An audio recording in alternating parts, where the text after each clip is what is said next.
देखिए नरेश कुमार जी का सवाल है, सर मेरी एक रैयती भूमि है जिसका लगान रसीद भी कट रहा है, लेकिन उस भूमि पर किसी गैर आदमी ने फर्जी लगान कटवा कर कब्जा किया है, क्या करें please sir, help me please sir. ठीक है, देखिए अगर आपका कोई रैयती भूमि है, किसी भी का जो अगर रैयती भूमि है जिसका लगान रसीद भी कट रहा है, लेकिन उस भूमि पर किसी गैर आदमी ने फर्जी लगान कटवा लिया है, ठीक है, तो क्या करना है आपको, उस प्रक्रिया को आपको समझना है। पहले तो फर्जी लगान रसीद को के लिए आप सीओ को आवेदन कर सकते हैं, ठीक है। अगर मान लेते हैं सीओ साहब एक्शन नहीं लेते हैं तो उसके बाद आप डीसीएलआर में जा सकते हैं कि आपका जमीन का जो है पहले उसको आपको कैंसिल तो कराना ही पड़ेगा। अगर कोई फर्जी जमीन का रसीद कटवा लिया है तो सबसे पहले तो उसको आपको कैंसिल करवाना पड़ेगा। तो उसको कैंसिल करवाने के लिए पहले आपको जो है वो अधिकारी यानी सीओ के पास ही जाना है, अंचल अधिकारी के बाद भूमि सुधार विभाग डीसीएलआर जो कि आप अनुमंडल में बैठते हैं उनके पास आपको आवेदन करना है। और पहले वो जो फर्जी जमीन रसीद है और ये किस आधार पे जमीन का रसीद, उसको नोटिस भी जाएगा किस आधार पे जमीन का रसीद वो कटाया है, वो सारा उसको जो है वहां पे जवाब देना पड़ेगा। और अगर वो गलत पाया गया, वो सही नहीं पाया गया तो उसको कैंसिल कर दिया जाएगा। तो पहले आपको ये करवाना बेहद जरूरी है। अगला सवाल देख लेते हैं, पूछ रहे हैं सर मेरा जमीन का जो है रकबा 10 डिसमिल है, पुराना नंबर में जो है वो भाग का जो है खाता है, लेकिन नया नंबर में बटा नहीं है, ठीक है, मैंने बटा ऐसे करके ना खाता, ठीक है, जैसे मान लेते हैं 256 बटे क या संख्या भी होता कभी नीचे में, ऐसा भी होता था पहले। लेखपाल अभी जो है बता रहा है कि और लोग का कब्जा कर रहे हैं जबकि मेरा जमीन पर अभी भी है, क्या किया जाए। देखिए अगर मान लेते हैं कि एक चीज है कि वो अगर पुराना खाता ऐसे है तो इससे कोई दिक्कत नहीं, ऐसा चलता ही था पहले, और नया में कुछ और बन गया तो नया में कोई एक संख्या मान लेते हैं 350 होगा या जो भी होगा ऐसा होगा, तो नया में ऐसा बन गया, बहुत लोगों का ऐसा पहले था, बटा में था, तो उसमें कोई तरह का दिक्कत नहीं है। लेकिन रही बात कब्जा की, अगर कोई कर रहा है या करने की कोशिश कर रहा है तो इसके लिए एसडीओ को जो है के पास आवेदन कर दें इस प्रक्रिया के लिए, ताकि उस पर स्टे लग सके, उस पर एक्शन लिया जा सके, ठीक है। फिलहाल आप कर सकते हैं अगर कोई कब्जा कर रहा है या करने की कोशिश कर रहा है तो।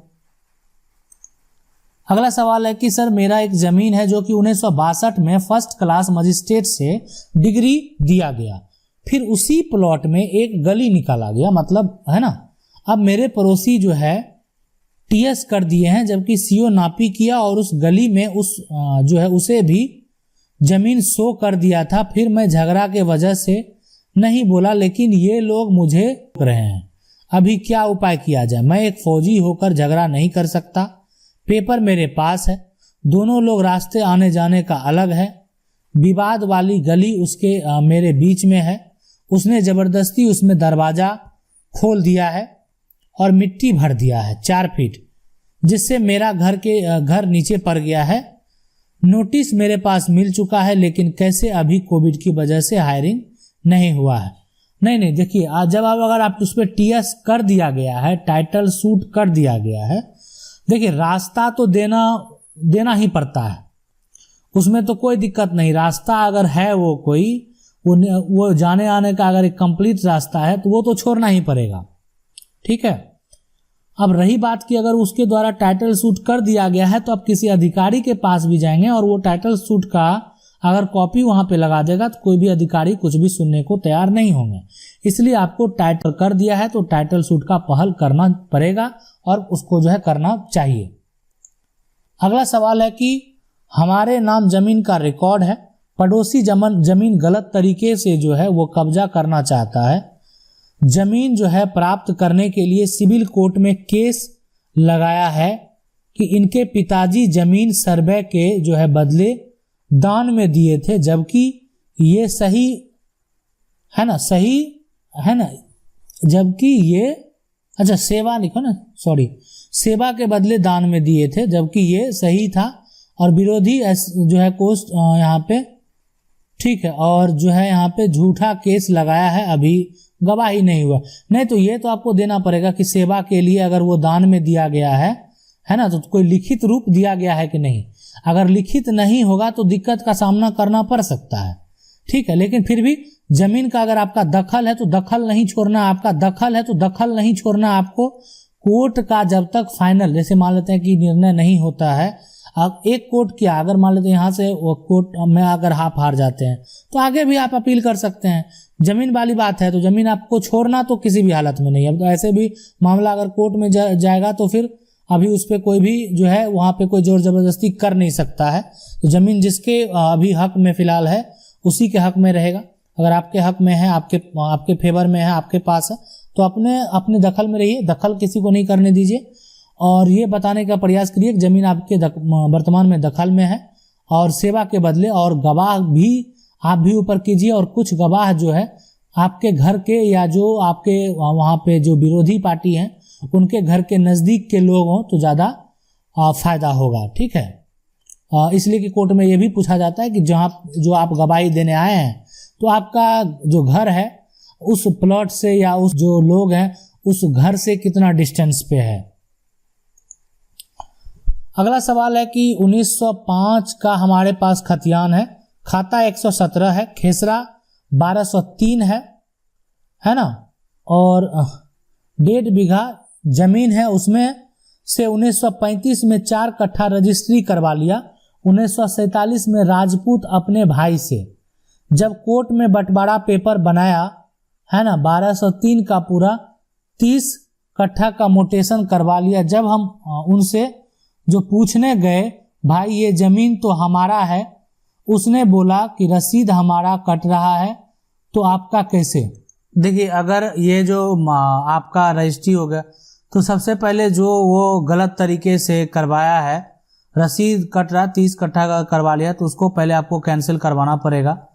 कि जो गलत तरीके से उसका जमीन का मान लेते हैं 4 कट्ठा ही और 30 कट्ठे का अगर वो मोटेशन करवा लिया है, तो इसके लिए पहले आप सीओ साहब को आवेदन कर दें। ठीक है, और जी CLR कोर्ट में के लिए भी यहाँ पे कर दें। अगर मामला सारा पुराना से ही खाता खेसरा से संबंधित है, ठीक है, जमीन तो आपके कब्जे में फिलहाल है, पहले आप यही दो जगह जो है आप एक तरह से आवेदन करें। लेकिन अगर आपका पुराना से संबंधित है और दोनों जगह नहीं होता है तभी आप कोर्ट का सहारा लें, अन्यथा ये जो है पहले आप यहाँ से प्रक्रिया जरूर करें, ताकि वो जो है यहाँ पे TCLR के पास से ये जो 30 कट्ठा का मोटेशन करा लिया है वो रद्द हो सके। कि उसको भी पार्टी को नोटिस जाएगा तो उसको भी दिखाना पड़ेगा कि भाई 30 कट्ठा का आपके पास कहाँ रजिस्ट्री है, दिखाइए। आपने जो 30 कट्ठा का मोटेशन कराया किस आधार पे कराया, तो वो चीज़ वहीं से हो जाता है सॉर्ट आउट। तो इसलिए न्यायालय जाने की जरूरत आपको नहीं ही पड़ेगी। अगला सवाल है कि वकील सर नमस्कार, मेरे विचार से मेरे शब्द एक वीडियो बनाने की कोशिश करें, क्योंकि मैं परेशान हो चुका हूं सर जी। मेरे ग्राम पंचायत सन 1986 के चकबंदी प्रक्रिया शुरू हुई और सन 2000 तक जो है चलती रही। 23 मार्च 2002 को धारा 52 का प्रकाशन कर पूरा रिकॉर्ड चकबंदी विभाग से राजस्व विभाग को सौंप दिया था, परंतु पूरा ग्राम पंचायत आज भी सन 1962-63 की चकबंदी के आधार पर कब्जेदार है। क्या ऐसी स्थिति में चकबंदी निरस्त हो सकती है? यदि हाँ तो हम जो है ग्राम वासी जो है किससे मिले जैसे चकबंदी निरस्त हो सके। सर जी, धारा 52 का जो है प्रकाशन के 20 वर्ष बाद चकबंदी जो है पुनः होने जो है लगती है। ऐसी स्थिति में देखिए, चकबंदी को अगर आपको निरस्त कराने का सिर्फ अधिकार जो है वो जिला अधिकारी को है, तो आप अगर मिलना चाहते हैं तो इस मामले को लेकर जिला अधिकारी से पहले मिलें। ठीक है, अगर आप उसमें कुछ भी त्रुटि है, आप उसको निरस्त करवाना चाहते हैं, तो वहाँ पे आपको साक्ष्य अपना रखना होगा, तो फिर लेकिन वहाँ जिला अधिकारी के पास जाके जरूर आप इस संबंध में जरूर आप मिलें।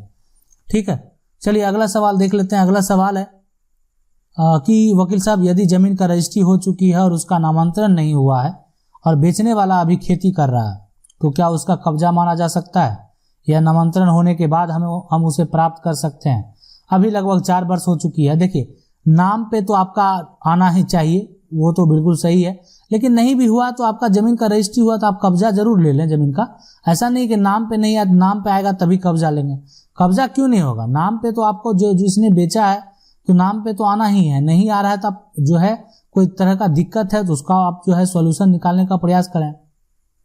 ठीक है, लेकिन जमीन तो आपको कब्जा चाहिए ही ना। जमीन का अगर आपका रजिस्ट्री हो चुका है तो जमीन आपको कब्जा में लेना है, लेकिन अगर कब्जा आप किसी अधिकारी के द्वारा लेंगे तो यही सवाल उठेगा कि आपने जमीन का जो रजिस्ट्री कराया क्या उसका दाखिल खारिज हुआ या नहीं हुआ है।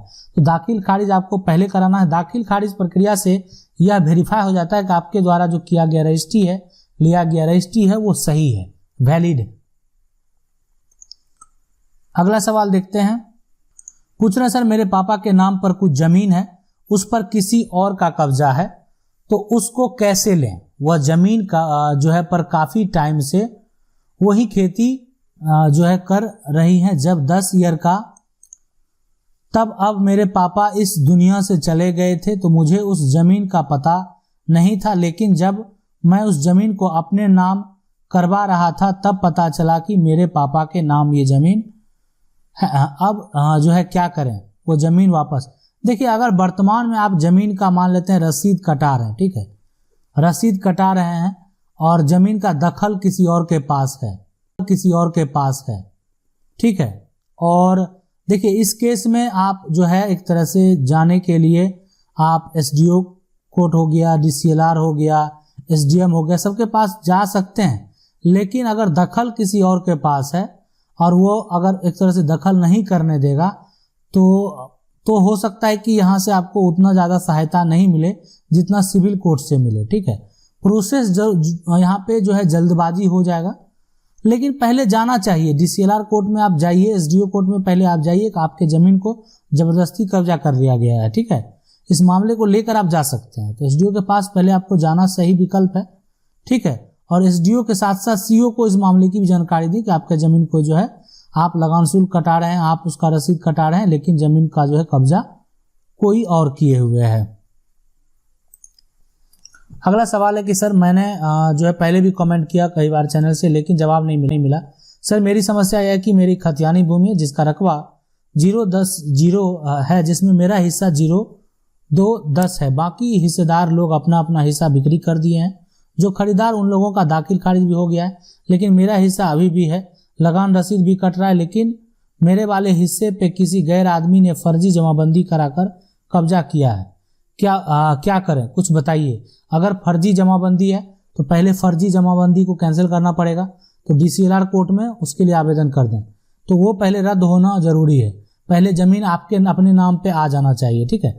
इसलिए जमाबंदी अगर वो करा लिया तो वही रसीद अब कटाएगा, ठीक है। वो जमीन को बेच सकता है, तो पहले आपको उसको रद्द कराना, उसको गलत साबित कराना पड़ेगा कि उसने जो जमाबंदी कराया वो गलत है। तो आप डीसीएलआर कोर्ट से उस व्यक्ति पे नोटिस करेंगे जो गलत तरीके से जमीन का जमाबंदी कराया है, और फिर अगर वो गलत साबित होता है तो उसको रद्द कर दिया जाएगा।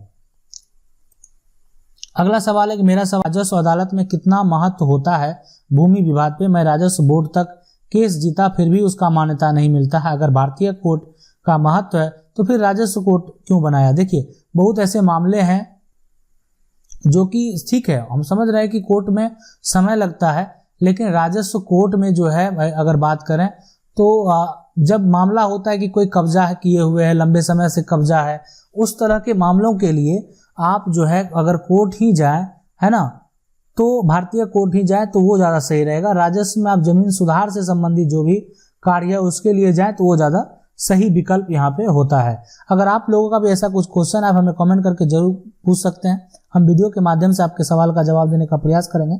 वीडियो अच्छा लगा वीडियो को लाइक जरूर कर दें, चैनल को पहली बार देख रहे हैं सब्सक्राइब करके जो बेल आइकन उसको जरूर दबा लीजिए। मिलते हैं